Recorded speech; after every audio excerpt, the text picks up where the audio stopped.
कभी सोचा है सबसे कम मांगने वाला इंसान अक्सर सबसे ज्यादा देने वाला क्यों होता है?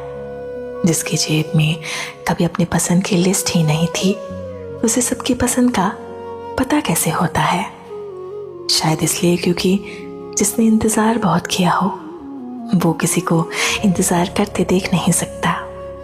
जो खुद प्यार को इतना तरसा हो वो प्यार जताने में कंजूसी नहीं करता। खुद के लिए भी वो फिर खुद से ही उम्मीद रखने लगता है। खुद के लिए भी वो खुद को ही सक्षम समझने लगता है। कोई हो तो बेहतर, कोई ना हो तो भी उसे कुछ कमी नहीं लगती। कुछ यूं फिर वो ज्यादा देने वाला और कम मांगने वाला इंसान बनता है।